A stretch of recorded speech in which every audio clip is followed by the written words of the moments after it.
বাজারে নিত্যপণ্যের দামে কোনো সুখবর নেই। বেশিরভাগ সবজির দাম ৮০ টাকার উপরে।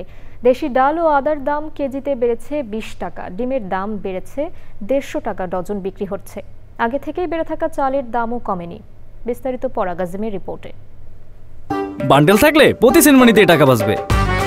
বিকাশ সেনমানি বান্ডেল কিনে জিতুন প্রতি লেনদেনে।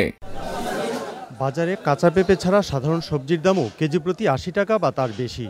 কিছু সবজি ১০০ টাকার উপরে। বিক্রেতারা বলছেন, সবজির চাহিদার তুলনায় বর্তমান সময়ে সরবরাহ কম, তাই দাম বেশি। কাঁকরোল, পটল, ঝিঙ্গা, ভেন্ডি, পটল এগুলো ৮০ টাকা। ৮০ টাকার নিচে পেঁপে আর আলু। কারণ বাজার ব্যাপারীরা জিজ্ঞাসা যে ভাই মালের দাম খালি বাড়ে, ভাই মালই পায় না, মাল কম, এই জন্য দাম বাড়তি। বাজারে হঠাৎ করেই বেড়ে গেছে দেশি মসুর ডালের দাম। বিক্রি হচ্ছে ১৬০ টাকা কেজি। আদার দাম ২০০ থেকে ২২০ টাকা। তবে কমেছে রসুনের দাম। দেশি মসুর ডাল আগে ছিল ১৩৫ থেকে ১৪০ টাকা, বর্তমানে চলতেছে ১৫৫ থেকে ১৬০ টাকা কেজিতে, প্রায় ২০ টাকায় বেড়ে গেল। রসুনের দাম আগে ছিল ১৮০, এখন বর্তমানে ১৪০ টাকা আছে।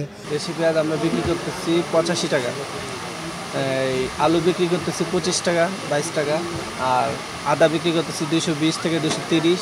দীর্ঘদিন ১২০ টাকা ডজন থাকলেও কয়েকদিন ধরে ডিমের দাম বেড়ে ১৫০ টাকা হয়েছে।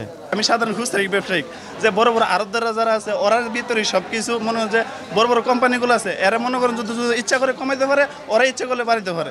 বাজারে ব্রয়লার মুরগির কেজি ১৮০ থেকে ৮৫ টাকা, সোনালী মুরগির দাম ৩৩০ টাকা।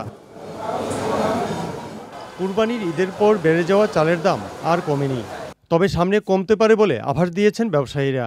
ইন্ডিয়ান চালটা নাকি ঢুকবে শুনছি, যদি ইন্ডিয়ান চালটা ঢুকে তাহলে বাজারটা আশা করি অনেক কমে যাবে। পার কেজিতে ২ টাকা ৪ টাকা ৫ টাকা করে যেটা যেভাবে বাড়ছে ওইভাবে হয়তো কমবে। চালের দামে সরকারের সরাসরি হস্তক্ষেপ দরকার বলে মনে করেন ভোক্তারা। পরাগ আজিম, চ্যানেল আই, ঢাকা।